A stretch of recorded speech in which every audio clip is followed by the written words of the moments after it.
ఎవరైనా సరే ఒక పరిపాలనకు రావాలనుకున్నటువంటి వాళ్ళు ప్రజలను ఆకట్టుకోవాలి, ప్రజలకు మంచి చేసి దగ్గర అవ్వాలనుకోవాలి.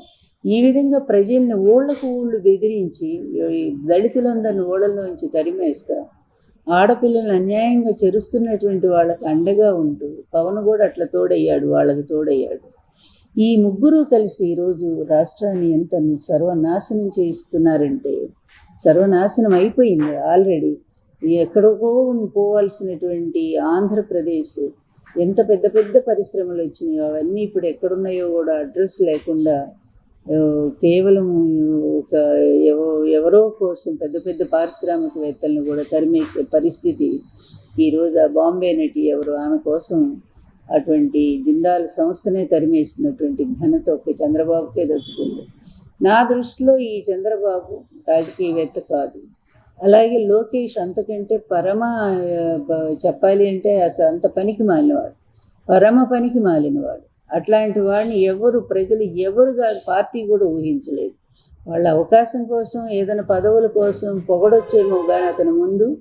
కానీ బయట అందరికీ తెలుసు, మేధావులు కానీ ప్రజలు కానీ ఎవరు యాక్సెప్ట్ చేయని వాళ్ళు ఎవరంటే ఈ తండ్రి కొడుకులు. వీళ్ళు ఎప్పుడు కూడా స్వతహాగా గెలవరు, అవకాశవాద రాజకీయాలతో ముందుకు వచ్చేటువంటి వాళ్ళు. అందువలన జగన్ను తిట్టడానికి మహానాడే అవసరం లేదు. మహానాడులో ఎన్టీఆర్ ఆశయాలను చెప్పలేనటువంటి మీరు, ఎన్టీఆర్ ఆత్మని తీసుకొచ్చి ఆర్టిఫిషియల్ ఇంటెలిజెన్స్ ద్వారా మాట్లాడించే మీరు ఎంత దిగజారుడు రాజకీయాలు చేశారనేది స్పష్టంగా అర్థమవుతుంది.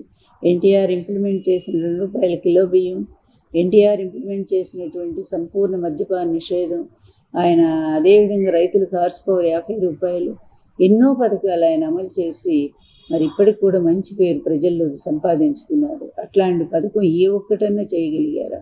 ఇళ్ళు కూడా మద్యాన్ని పారిస్తూ కుటుంబాల సర్వనాశనానికి తోడ్పడుతున్నటువంటి మీరు ఎన్టీఆర్ పేరెత్తే అర్హత ఉందా? ఆయన ఎంత క్షోభిస్తుందో ఆయన ఆత్మ. ఎన్టీఆర్ గారు నాకు కూడా చెప్పారు వచ్చి కల్లో, ఇదిగో వీళ్ళు ఈ విధంగా నా పేరు ఉపయోగించుకొని ప్రజలను తప్పుదారి పట్టిస్తూ ఉన్నారు. ఈ విధమైన ఇంత దుర్మార్గానికి పరాకాష్ట. నేను ఏనాడైనా ఈ చంద్రబాబుని నేను పొగిడానా? చంద్రబాబు లాంటి నీచుడు లేడని చెప్పాను కదా. అలాంటిది ఇతను ఈ విధంగా చెప్పి పైగా ఆయన కొడుకును కూడా పొగిడించుకోవటం అనేది నాకు పరమ అసహ్యంగా ఉంది. నా ఆత్మ క్షోభిస్తూ ఉందని ఎన్టీఆర్ గారు నాకు కూడా చెప్పారు. అదే నేను కూడా చెప్తా ఉన్నాను. అందువల్ల అది మహానాడు కాదు, ఒక పీడానాడు అని చెప్పుకోవాల్సిన అవసరం. విరాళాలు అనేది అదొక అబద్ధం ఎప్పుడు కూడా, ఇప్పుడు కాదు, అది డాక్టర్ దగ్గుబాటి వెంకటేశ్వరరావు కూడా చెప్పారు ఇదే మాట. గతంలో ఎప్పుడు కూడా ఈ విరాళాలు అనేది ఆయన ఈ విధంగా తన సంపాదించినటువంటి అవినీతి సొమ్ము అన్నీ కూడా మళ్ళీ నల్లధనాన్ని తెల్లధనంగా మార్చుకోవటం కోసం ఈ చంద్రబాబు విరాళాలని పెడతారు. లేకపోతే కోట్ల రూపాయలు ఒక్క రోజులో ఎవరిస్తారండి? ప్రజలంతా అల్లాడిపోతుంటే ఆ పేద ప్రజలే కదా అంతా కూడా.